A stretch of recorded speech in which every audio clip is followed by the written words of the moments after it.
Hello दोस्तों, स्वागत है आपका हंसने हंसाने के मज़ेदार चुटकुलों के इस वीडियो में। आइए शुरू करते हैं आज के चटपटे मज़ेदार चुटकुले।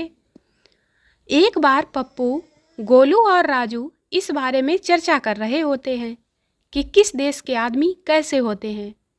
पहले पप्पू ने जापानी लोगों के बारे में बताया। पप्पू, इनकी एक पत्नी और एक गर्लफ्रेंड होती है, लेकिन वो अपनी पत्नी को ज़्यादा पसंद करते हैं। उसके बाद गोलू ने अमेरिकी लोगों के बारे में बताया। गोलू, इनकी एक पत्नी और एक गर्लफ्रेंड होती है, लेकिन ये अपनी गर्लफ्रेंड को ज़्यादा प्यार करते हैं। सबसे अंत में राजू की बारी आई तो वो कुछ देर सोच में पड़ गया और कुछ देर बाद भारतीयों के बारे में बोलना शुरू किया। राजू, इनकी एक पत्नी और 4 गर्लफ्रेंड होती हैं, लेकिन ये अपने घर की नौकरानी से ज्यादा प्यार करते हैं। No no no no. Golu, जल्दी से एक गिलास जूस दो, लड़ाई होने वाली है। एक गिलास जूस पीने के बाद, एक और गिलास जूस दो, लड़ाई होने वाली है। जूस वाला, लड़ाई कब होगी? गोलू, जब तुम पैसे मांगोगे तब। टीचर, जब तुम बड़े हो जाओगे तो क्या करोगे?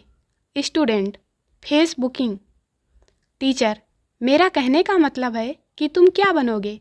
स्टूडेंट, फेसबुक पृष्ठों का व्यवस्थापक। टीचर, हे भगवान, मेरा मतलब है कि तुम बड़े होकर क्या प्राप्त करना चाहते हो? स्टूडेंट, फेसबुक व्यवस्थापक अधिकार। टीचर, अरे बेवकूफ़, मेरा मतलब है तुम अपने माता पिता के लिए क्या करोगे? स्टूडेंट, मैं उनके लिए फेसबुक पर अलग से मेरे माता पिता के नाम से एक पृष्ठ खोलूँगा। टीचर, नालायक, तुम्हारे मम्मी पापा तुमसे क्या चाहते हैं? स्टूडेंट, मेरा फेसबुक पासवर्ड। टीचर, अरे भगवान, तुम्हारे जीवन का उद्देश्य क्या है? स्टूडेंट, फेसबुक पर आपकी बेटी को सर्च करना और उसे पटाना।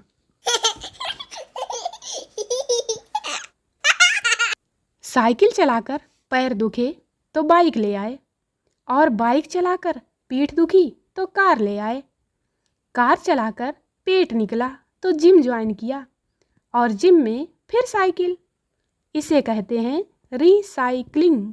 No no no no. एक अमीर आदमी एक स्कूल में गया और वहाँ बच्चों के बीच में जाकर उनसे कुछ प्रश्न पूछने लगा। बच्चों, अगर मैं अपना घर, कार, बहुत बड़ा गैरेज बेच दूं और सारा पैसा दान में दे दूं, तो क्या मुझे स्वर्ग मिलेगा? नहीं, बच्चों ने उत्तर दिया। अगर मैं रोज़ मंदिर की सफाई करूं, रोज़ पूजा पाठ करूं और अपने आप को साफ सुथरा रखूं, तो क्या मुझे स्वर्ग मिलेगा? बच्चों ने फिर कहा, नहीं। तो फिर मैं सभी जीवों के लिए दयालु बन जाऊं, बच्चों को टाफियाँ दूं, अपनी बीवी को प्यार करूं, तो क्या मुझे स्वर्ग मिल जाएगा? वो आदमी बार बार बच्चों से पूछने लगा। बच्चे बार बार कहने लगे, नहीं नहीं। तो उस आदमी ने कहा, फिर तुम मुझे बताओ, मुझे स्वर्ग कैसे मिलेगा? एक छोटा सा बच्चा खड़ा हुआ और जोर से कहा, इसके लिए आपको मरना पड़ेगा।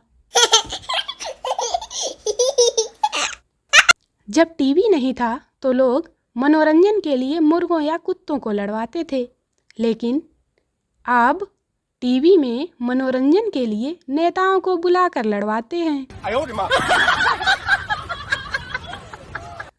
एक बार एक दामाद जी पहली बार अपनी ससुराल गए।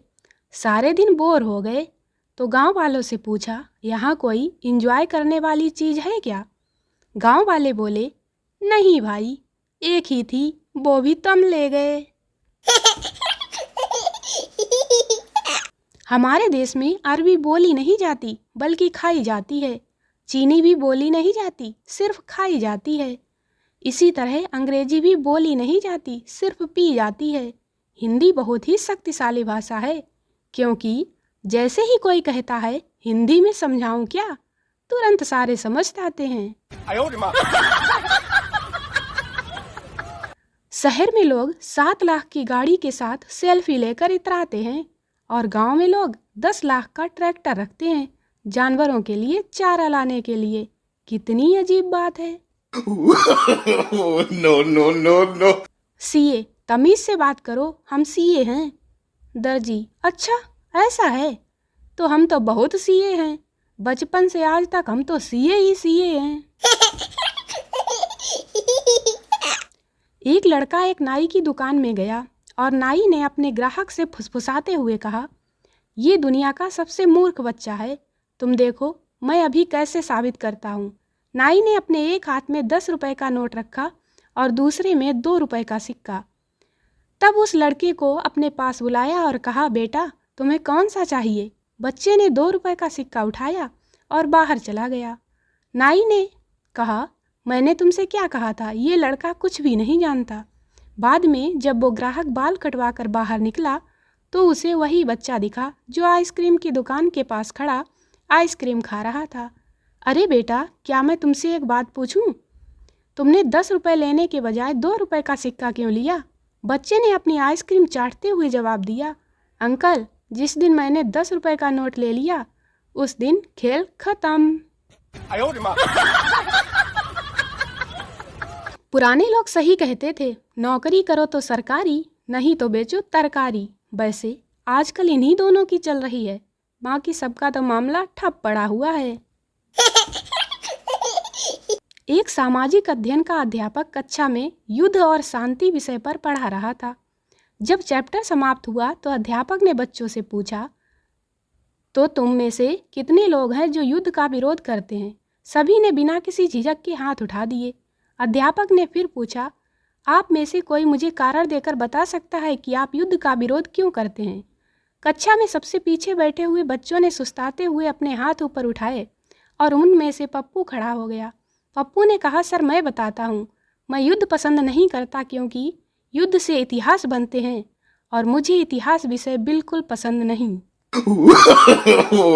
एक महिला और उसका बेटा बस स्टॉप पर खड़े बस का इंतजार कर रहे थे और माँ अपने बेटे से कहती है, बेटा अगर बस में कंडक्टर तुमसे तुम्हारी उम्र पूछे तो कहना कि तुम 5 साल के हो, इससे तुम्हारा किराया माफ़ हो जाएगा और तुम बस में निःशुल्क सफ़र कर सकोगे। जैसे ही वे बस में चढ़ते हैं कंडक्टर बच्चे से उसकी उम्र पूछता है। यह सुन बच्चा बड़े ही गर्व से जवाब देता है, मैं 5 साल का हूँ, क्योंकि कंडक्टर का भी उतनी ही उम्र का एक छोटा बेटा होता है। इसीलिए वह मुस्कुराकर बच्चे से पूछता है, और आप 6 साल के कब हो जाओगे? बच्चा बड़ी मासूमियत से जवाब देता है, जैसे ही मैं बस से उतरूंगा। एक 3 साल का बच्चा हॉस्पिटल के बाहर बैठा अपनी माँ का इंतजार कर रहा था, जो अंदर डॉक्टर के पास गई थी। तभी एक गर्भवती महिला वहाँ आई। बच्चे ने बड़ी उत्सुकता से उस महिला को पूछा, आपका पेट इतना बड़ा क्यों है? उसने कहा, मेरे पेट में बच्चा है। उसने हैरानी से कहा, क्या आपके पेट में बच्चा है? उसने कहा, हाँ बिल्कुल। तब छोटे बच्चे ने बड़ी उलझन के साथ कहा, क्या यह असली बच्चा है?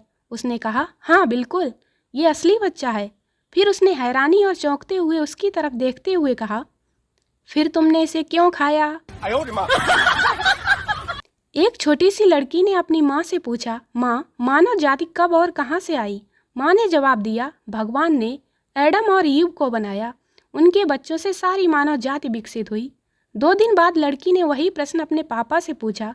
पापा ने जवाब दिया, कई वर्ष पहले बंदरों की एक प्रजाति से मानव जाति विकसित हुई। उलझन में पड़ी लड़की फिर से अपनी माँ के पास आई और कहने लगी, माँ ये कैसे हो सकता है कि मानव प्रजाति के बारे में आपने कहा कि वो भगवान ने बनाई है और पापा कहते हैं ये बंदरों की एक प्रजाति से विकसित हुई है?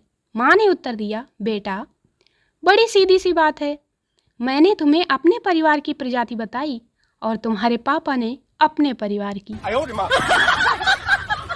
दोस्तों वीडियो को लाइक करें, शेयर करें, चैनल को सब्सक्राइब जरूर करें। मिलते हैं अगले वीडियो में। हंसिए, मुस्कुराइए, खुश रहिए। Bye bye.